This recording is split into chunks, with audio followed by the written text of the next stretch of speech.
Good afternoon, well, evening coming into now. Just wanted to update you on week 3 of the carnivore diet, how it's going. It's been fun actually doing this, and it has taught me loads of cool things. Oh look, cow's poo. That is an animal byproduct, but that's not on the carnivore diet list, thankfully. Would I try it if it was? There might be a limit there for me, but I'll try other foods.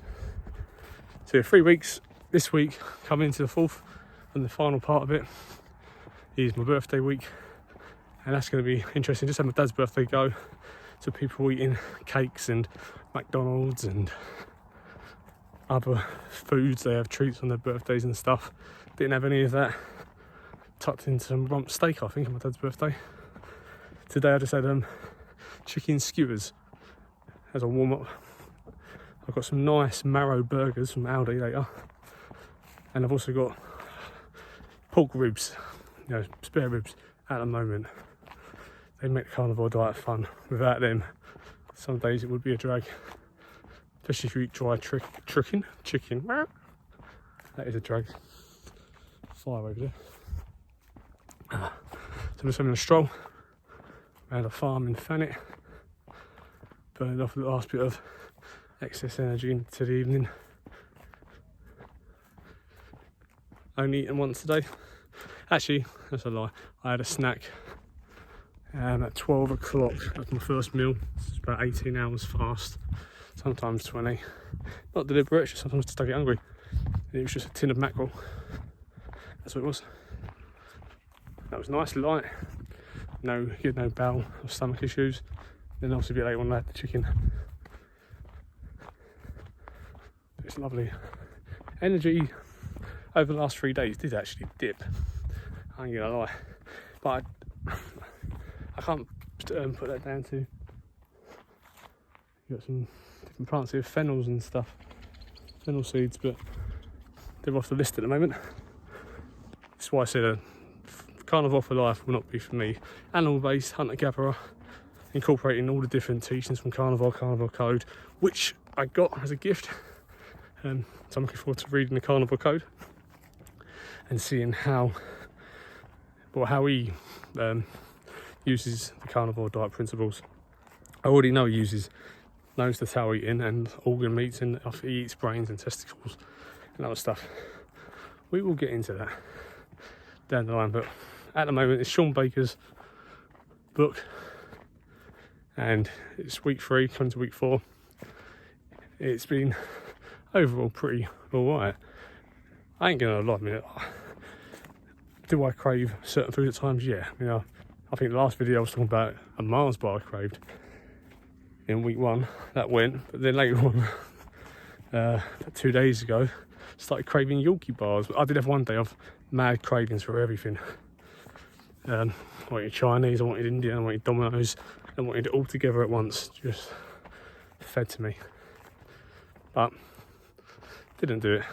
But I think those 2 days under it, when I did eat, I only had chicken breast on one day. I had loads of chicken breast left over from a previous bulk buy from Muscle Foods, so I needed to use it up. I'm not going to waste. Waste is one thing I do not do. Do not waste the food, especially if animals have died in the process. That's another subject. So yeah, chicken breasts. So I had a lot of them to go through. And I think that is why I started getting lethargic. The fat content in 2 days massively depleted. And it was just lean chicken breast protein. And as we know, lean meat long term doesn't work for humans, especially if it's the main source of food. We've heard about rabbit's disease. I think it was called rabbit's disease. It's rabbit something. I think it's the Native Americans that fed on rabbits for a prolonged period of time and developed many health issues, dying as well, because we're not based to eat just lean tissue meat. Lots of variety we need, and we need fat. So we are shifting into the end of summer, coming to the autumn phase. We are not there yet. As you notice, seasons in England, they fluctuate. They're not a 3-month perfect cycle. Summer's been brilliant this year. We've had some years, I think 2 years ago, summer was pretty non-existent, and we had a really long winter. A winter into spring that lasted like 6 months. It was depressing. It was too long. Back to the carnivore diet. Still stuck to it. Looking forward to introducing other foods down the line. I'm not instantly just going to switch off from doing it. I'm going to maintain it a bit longer, especially now I've got the carnivore code book to go through. We're going to try and go into week 5, week 6. Will I try variations, different stuff? Of course we will. We're going to look more into the organ meat. So that's it. I had liver the other day. Liver and bacon. So organ meat once a week at the moment. We're going to see how we can manipulate that as well into the diet a bit more. I'll do some foraging as well. I want to stock up on some berries in it, which have abundance around in Kent, and start utilising some dried fruit for winter. It'll be rotational again. Once it's gone, it's gone. You know, once berries are out of season in the UK, I'm not going to go to the supermarkets and buy berries because it doesn't fit. I need that stop period rotation. Weight is sort of stabilising now. I lost a lot of weight at the beginning, but now it's stabilising. Gut issues are pretty good. Still, you know, this week a couple more sort of farty periods, which I didn't have at the beginning. But again, it's only 3 weeks, but it's a very positive experience overall. The heartburn and all those negative things, they have subsided. You know, they're pretty much stopped now. I've not had heartburn since I started it. And the oral gastric feeling, sickiness, not had that. Actually, just thinking, I had a meal last week and it was chicken thighs.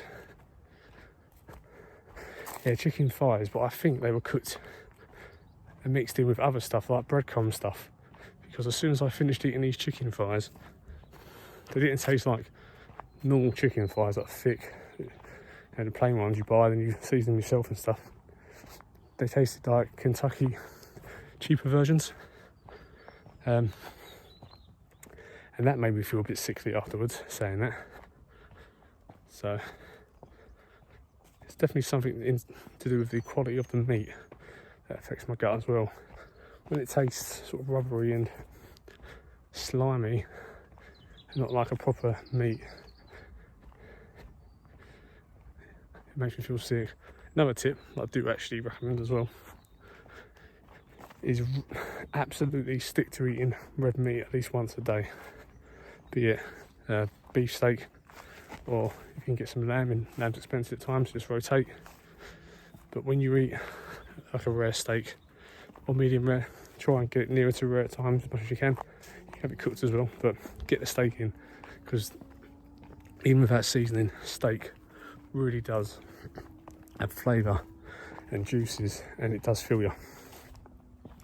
And you do feel a lot more satiated and rewarded after eating that than if you eat a plate of chicken breast, especially when it's dry. I did that the other day.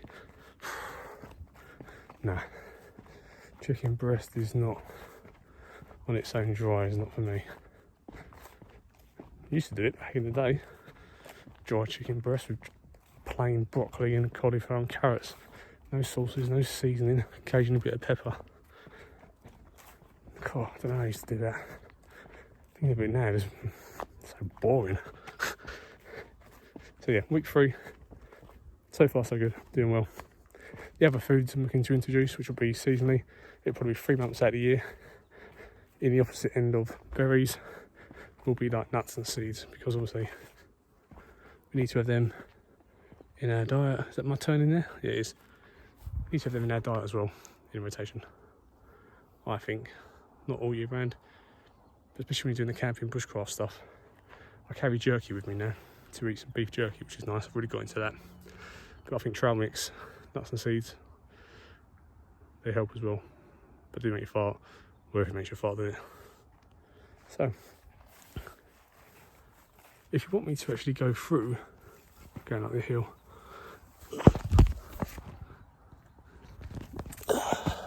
this is the wrong hill. Yeah, I think it's the wrong one. The other one, I think, was the right one. Yeah.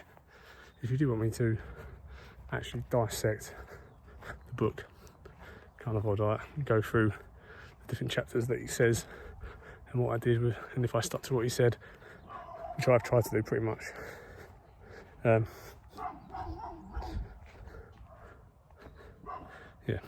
I will happily go through the book chapter by chapter. If you have any questions as well about it, just send them on here. I'm not the Carnivore Diet expert, but I've experienced it now for nearly a month. I can help guide you along the way, especially through some of the mistakes I've made. And the first one is make sure you eat red meat every day, even if it's just a steak every day. So thanks for watching. Please subscribe and click below. I will do another one on week 4 when I finalise the final part of the 30-day challenge. But again, thanks for watching. Please subscribe and like. I want to try and get this up to 200 subscribers. It's been sitting at 150 for ages. Right. I'll speak to you soon. Stay wild.